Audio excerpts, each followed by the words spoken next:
আজ আমরা ইতিহাসের যে 2 নম্বরের প্রশ্ন 11×22 থাকে সেইটা প্র্যাকটিস করব। এখানে প্রশ্ন দেওয়া থাকে মোট 16টি আর 11টি করতে হয়। 11×22 এটা সলিড নম্বর থাকে ইতিহাসে। দেখো এমসিকিউতে থাকে ইতিহাসে 36 তো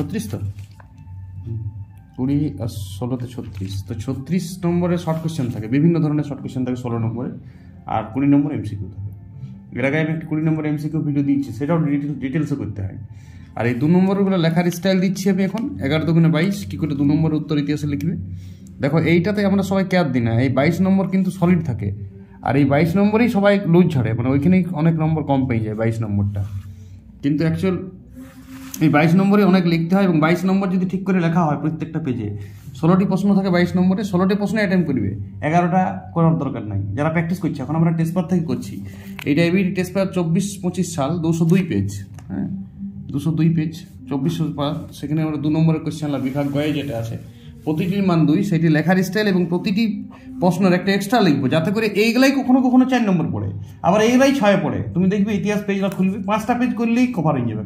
আমি বলেছি শর্ট কোয়েশ্চেনগুলো একটু ডিটেলসে করবে, সব শর্ট কোয়েশ্চেনই ডিটেলসে করবে, আর 2 নম্বরগুলোও অনেক ডিটেলসে করবে। এটা 2 নম্বরের উত্তর হচ্ছে, 4 নম্বর হচ্ছে, এমনকি এলা মাঝে মাঝে 6ও দেখা যায়, একই প্রশ্ন থাকে। সেখানে আমি বলেছি ইতিহাস যদি 5টা পেজ কেউ সঠিক প্র্যাকটিস করে, প্রথমেই বইটা পড়ারই দরকার নেই, আপনি গোটা বইটা খোলা হয়ে যায়, মার্কিং হয়ে যায় গোটা বইটা। প্রত্যেকটা চ্যাপ্টার থেকে 2 নম্বর প্রশ্ন থাকে। তাহলে প্রথম থেকে শেষ পর্যন্ত গোটা বইটা এরকম 5-6 বার যদি করি, 5টা-6টা পেজ, তাহলে গোটা বইটাই তোমার পড়া হয়ে যায় অটোমেটিক। ইতিহাস আর আলাদা করে পড়ার দরকার নাই। আর 8 নম্বরের কোয়েশ্চেনের জন্য 2-4টা খাতায় ভালো করে নোটস লিখবো, সাজাবো খুব সুন্দর করে। 4 নম্বরেরও কিছু কোয়েশ্চেন সাজাবো।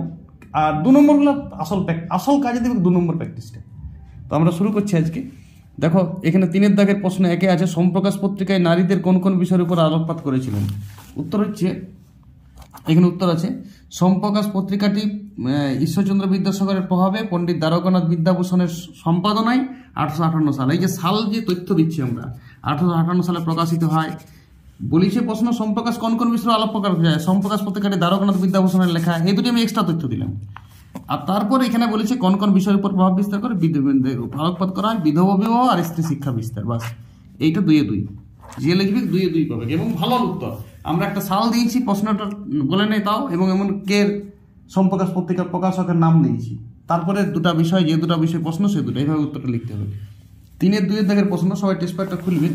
3-2 দাগের ইতিহাসের উপাদান সংগ্রহে অসুবিধা কী ছিল। দেখো এই আমরা লিখেছি, ইতিহাস উপাদান সংগ্রহে অসুবিধা ছিল, অনেক সময় ঐতিহাসিক পুঁথি প্রয়োজনীয় কাগজ জলে ভিজে পচে গেছে, লেখা মুছে গেছে, প্রাকৃতিক দুর্যোগে নষ্ট হয়ে গেছে। বিভিন্ন ঐতিহাসিক লেখকদের ভিন্ন ভিন্ন মতবাদ, ইতিহাসের তথ্য সংগ্রহ অসুবিধা হয়, কারণ অনেক ঐতিহাসিক অনেক মত দিয়েছে একটা জিনিসের উপরই, তখন আমরা কোনটা নেব না, এদিকে হেজিটেশন হয়। এইভাবে 2টা উত্তর লিখে দিলাম যে উপাদান সংগ্রহে অসুবিধাগুলি কী কী। এমনি লিখবে তোমরা A আর B দিয়ে, বা 1-2 দিলেও চলবে।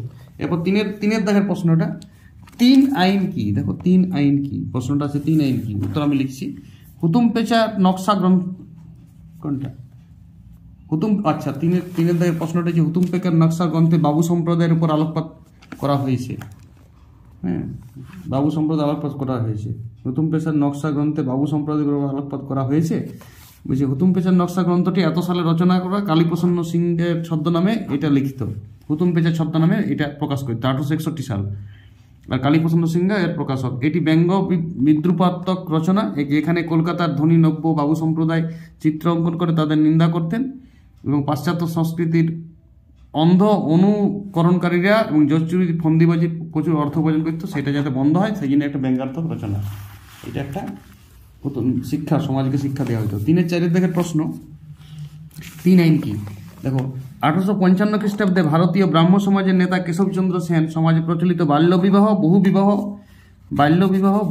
নিষিদ্ধ করেন এবং অসবর্ণ বিবাহ প্রতিষ্ঠা করেন। পরবর্তীকালে এর প্রভাবে ব্রিটিশ সরকার 1872 খ্রিস্টাব্দে এই বিষয়কে বৈধ বলে ঘোষণা করেন এবং আইন প্রণয়ন করেন। এটি 3 আইন নামে পরিচিত। এভাবে লিখবে, বাল্য বিবাহ, বহু বিবাহ এই 2টা নিষিদ্ধ করেন, আর অসবর্ণ বিবাহ চালু করেন। এই 3টাই 3 আইন, 2টা বন্ধ, 1টি চালু। এরপর 3-5 দাগের প্রশ্ন, 3-5 দাগের প্রশ্নটা সবাই টেস্ট পেপারটা খুলে অসুবিধা হবে। উপনিবেশ ভারতে সংগঠিত 2টি উপজাতি বিদ্রোহের 2টি কারণ লেখো। তো 2টি কারণ, যে কোনো উপজাতি বিদ্রোহ জ্বালানি হয়েছে আমাদের, মুন্ডা বিদ্রোহ বলো, কোল বিদ্রোহ বলো, সাঁওতাল বিদ্রোহ বলো, 2টি কারণ ছিল। একটা কমন রাজস্ব বৃদ্ধি, 1865 সালে ব্রিটিশ ইস্ট ইন্ডিয়া কোম্পানি যখন ক্ষমতা পায় তখন রাজস্ব সব জায়গায় বৃদ্ধি করেছিল। আর অরণ্য আইন 1865 খ্রিস্টাব্দে ভারত সরকার অরণ্য আইন পাস করে অরণ্য অধিকার নিজের উপর নিয়েছিল, যখন ইচ্ছা যা পাইতো গাছ কাটতো, তার জন্য ওই মুন্ডা বিদ্রোহ, কোল বিদ্রোহ এগুলো হয়েছিল। হ্যাঁ, সেই জন্য এই দুটা মূল কারণ, রাজস্ব বৃদ্ধি এবং অরণ্য আইন। এরপর 3-6 দাগের প্রশ্ন, 3-6 জঙ্গলমহল জেলাটি কোন পটভূমিকায় গঠিত হয়েছিল? দেখো 1761 খ্রিস্টাব্দে জগন্নাথ সিং এর নেতৃত্বে, 1798 খ্রিস্টাব্দে দুর্জন সিং, অচল সিং এর নেতৃত্বে বাঁকুড়া, মেদিনীপুর, এটা অন্য প্রশ্ন। 3-6 দাগের প্রশ্নটা শুনি। জঙ্গলমহল, আচ্ছা, জঙ্গলমহল জেলাটি কোন পটভূমিকায় রচনা হয়েছিল? ঠিক আছে, এরা চোয়ার বিদ্রোহ করেছিল। ব্রিটিশ সরকার চেয়েছিল যাতে পরবর্তীকালে চোয়ারের উপজাতির এক বিশৃঙ্খল পরিস্থিতি সৃষ্টি না করে, তার জন্য এদের কঠোর নিয়ন্ত্রণ করার জন্য এই বাঁকুড়া এখানে জঙ্গলমহল প্রতিষ্ঠা করেছিল। চোয়ার বিদ্রোহের ফলাফল হিসাবে এই জেলাটি প্রতিষ্ঠা করেছিল। এটা 1800 খ্রিস্টাব্দে প্রতিষ্ঠা হয়েছিল। এরপর 3-7 দাগের প্রশ্নতে আমরা চলে আসবো। 3-7 দাগের প্রশ্ন আছে 1857 খ্রিস্টাব্দের বিদ্রোহকে কেন গণবিদ্রোহ বলা হয়? দেখো, বড়লাট লর্ড ক্যানিংয়ের আমলে 1857 খ্রিস্টাব্দের 26শে ফেব্রুয়ারি সিপাহী বিদ্রোহের সূচনা হয় এবং ঐতিহাসিক নটন, মেলসন, বল, জন ইত্যাদি প্রমুখ বিদ্রোহকে গণবিদ্রোহ বলেছিল এরা। এই নটন, মেলসন, বল এবং জন এরাকে গণবিদ্রোহ বলেছিল সিপাহী বিদ্রোহকে। গণবিদ্রোহ সিপাহীদের বিভিন্ন মানুষের মধ্যে ছড়িয়ে পড়েছিল। কানপুরে নানা সাহেব, তাঁতিয়া টুপি, বিহারের কুনওয়ার, ঝাঁসি রানী লক্ষ্মীবাই, অযোধ্যার হজরতমহল, ফৈজাবাদের মৌলভী, আত্মহল এরা অংশগ্রহণ করেছিল এবং অনেক সাধারণ মানুষ অংশগ্রহণ করেছিল। কৃষক, মহাজনদের অত্যাচার সহ্য না করতে পারে সাধারণ মানুষ, জমিদারদের অত্যাচার সহ্য না করতে পারে কৃষক,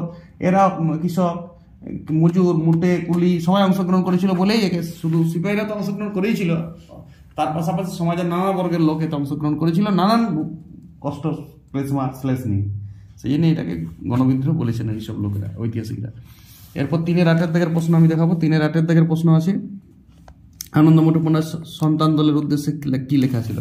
দেখো, আনন্দমঠ উপন্যাস 1882 সালে, এই সালটা দিবই, পড়ুক বা না পড়ুক সাল এবং কে রচনা করেছে। যখনই কোনো গ্রন্থের কোনো কিছু বিষয় পড়বে সাল এবং সালটা দিবে এবং কে রচনা করেছে দিবে। বঙ্কিমচন্দ্র চট্টোপাধ্যায় রচয়িতা 1892 সাল। পত্রিকাটি ধারাবাহিকভাবে প্রকাশিত হয়। এই দলের উদ্দেশ্য ছিল মানুষ দেশের প্রতি ভালোবাসা শিখেছিল আর দেশবাসীকে জাতীয়তাবাদী চেতনায় উদ্বুদ্ধ করতে বলা হয়েছিল। এবার 3-9 দাগের প্রশ্নটা আমি চলে যাব। 3-9 দাগের প্রশ্ন আছে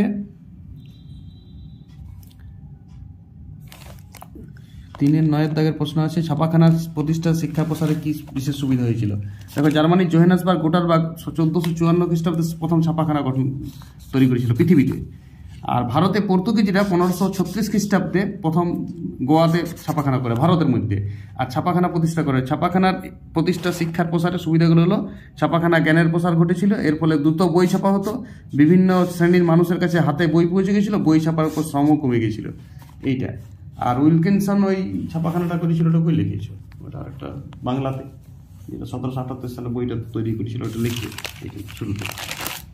এরপর 3-10 দাগের প্রশ্ন। 3-10 দাগের প্রশ্ন হচ্ছে বসু বিজ্ঞান মন্দির কেন প্রতিষ্ঠিত হয়েছিল? দেখো, আচার্য জগদীশ চন্দ্র বসু 1917 খ্রিস্টাব্দে 30শে নভেম্বর কলকাতায় বসু বিজ্ঞান মন্দির প্রতিষ্ঠা করেন। এই তথ্যটি বলুক বা না বলুক লিখতে হবে।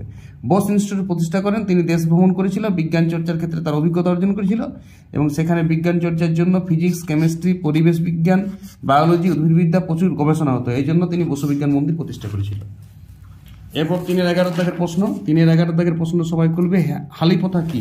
দেখো, গুজরাটের সুরাট জেলার বারদোলের অধিকাংশ মানুষরা নিম্নবর্গের কালিপ্রজ শ্রেণীভুক্ত, যাদের অধিকাংশ মানুষ ভূমিহীন এবং ভাগচাষী। যারা উচ্চবর্ণের জমিদার বাড়িতে বংশানুক্রমিক শ্রমিকের কাজ করছো। উচ্চবর্ণের জমিদাররা মানুষের কাছে এই চাষ করার কথাটাই হচ্ছে হালিপথা। উচ্চবর্ণের মানুষের কাছে এদের বংশানুর পর কাজ করতে। 1920 খ্রিস্টাব্দে অসহযোগ আন্দোলনের সময় এদের বিরোধিতা করা হয়। হালিপথা গুজরাটের ওই বারদৌলিতে হয়েছিল। বংশানুক্রমিক নিম্নবর্গের মানুষরা উচ্চবর্গের মানুষের জমিতে চাষ করত। এরপর 3-12 দাগের প্রশ্ন। 3-12 দাগের প্রশ্ন, মিরাট ষড়যন্ত্র মামলা কেন শুরু হয়? দেখো, 1929 খ্রিস্টাব্দের মার্চ মাসে ভারতের কমিউনিস্ট পার্টির নেতারা S.A. ডাঙ্গে, P.C. যোশী, S.B. ঘাটে এবং ডক্টর গঙ্গাধর অধিকারী, ধরণী গোস্বামী প্রমুখ মিরাটে এক মিটিং করেন। সেখানে তাদের কার্যকলাপ কর্মসূচি আলোচনা করেছিল। ব্রিটিশ সরকার ভারতকে ব্রিটিশ শাসনের হাত থেকে মুক্ত করতে সচেষ্ট হয়েছিল। এই জন্য ব্রিটিশ সরকার বামপন্থীদের গোড়াতেই বিনষ্ট করার জন্য 20শে মার্চ বামপন্থীদের গ্রেপ্তার করে একে মিরাট ষড়যন্ত্র মামলা নামে পরিচিত। এগুলো সব 2-2, আমি নাম্বার দিচ্ছি না, সব 2-2। অনেক এক্সট্রা লিখেছি, এগুলো 4 নম্বরের জন্য কভার হবে, 2 নম্বরের জন্য। এরপর 3-এর 13 দাগের প্রশ্নটি হচ্ছে ত্রাম্যলিপ্ত জাতীয় সরকারের গৃহীত উদ্যোগগুলি কি ছিল। দেখো 1942 খ্রিস্টাব্দের 17 ডিসেম্বর ত্রাম্যলিপ্ত মানে আমাদের পূর্ব মেদিনীপুর জেলা এখন বর্তমানে ওই ত্রাম্যলিপ্ত জাতীয় সরকার গঠন হয়েছিল। অর্থ সচিব ছিল অজয় ঘোষ। 1944 খ্রিস্টাব্দের 23 সেপ্টেম্বর এই সরকার চিরস্থায়ী হয়েছিল 44 খ্রিস্টাব্দে। গৃহীত উদ্যোগগুলি ছিল ব্রিটিশ সরকারকে বিধ্বংস করা, জনগণকে ভালো প্রশাসন দেওয়া, আইন শৃঙ্খলা বজায় রাখা, শিক্ষা প্রদান করা, বিচার ব্যবস্থা চালানো। এইগুলাই ছিল ত্রাম্যলিপ্ত জাতীয় সরকারের উদ্দেশ্য। সবাই দেখবে নিজের কাছ থেকে উত্তরটা ভালো হবে। এরপর কত দাগের প্রশ্ন 3-এর 14 আর দুটি প্রশ্ন আছে আমাদের। কোন পরিস্থিতিতে পুনা চুক্তি স্বাক্ষরিত হয়েছিল। দেখো 1932 খ্রিস্টাব্দে দ্বিতীয় গোলটেবিল বৈঠকে পুনা চুক্তি হয়েছিল বি.আর. আম্বেদকর এবং গান্ধীজির মধ্যে।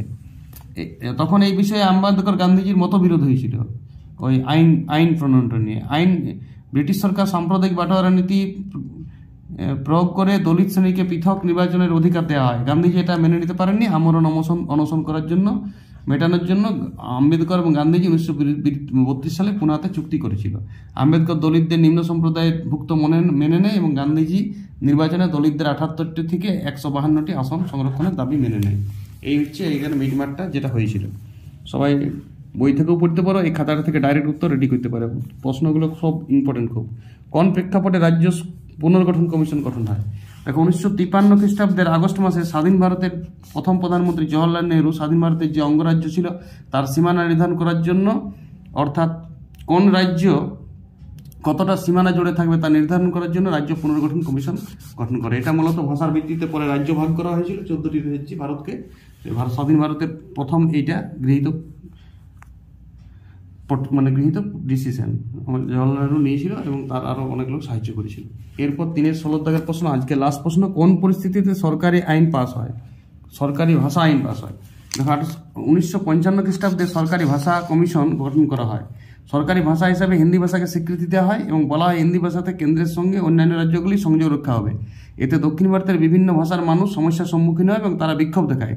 এই জন্য এই সমস্যার সমাধানের জন্য 1963 খ্রিস্টাব্দে সরকারি ভাষা আইন পাস হয়। এতে বলা হয় সরকারি কাজে হিন্দির সঙ্গে ইংরাজি ব্যবহার হবে এবং বিভিন্ন রাজ্যে তাদের বিধানসভার জন্য নির্দিষ্ট সরকারি ভাষার রাখার অধিকার দেওয়া হয়। এই হচ্ছে আমাদের আজকে লাস্ট প্রশ্ন, কোন পরিস্থিতিতে সরকারি ভাষা আইন পাস হয়। এবং সরকারি ভাষা আইন পাস হয় 1955 সালে এবং 1963 সালে সরকারি ভাষা আইনটি গৃহীত হয়েছিল। সরকারি ভাষা কমিশন করেছিল 1955-তে, আর 1963-তে সরকারি ভাষা আইন পাস করেছিল। হিন্দির সাথে সাথে ইংরাজি, প্রথমে সব হিন্দিই চলেছিল, তারপরে দক্ষিণ ভারতের রাজ্যগুলো যখন বিরোধিতা করেছিল তখন হিন্দির পাশাপাশি ইংরেজিটাকেও চালু করে দিল। নিজের ভাষায় লেখা যাবে সব উত্তর। এইভাবে 2 নম্বরের উত্তর প্রচুর প্র্যাকটিস করতে হবে, ডিটেলসে খাতায় লিখতে হবে। এখানে লেখা যাবে না সব। 5টা পেজ করার পরেই তোমার ইতিহাসটা প্রায় শেষ হয়ে যাবে। 2 নম্বরের 5টা পেজ আর এমসিকিউগুলো সব ডিটেলসে করতে হবে।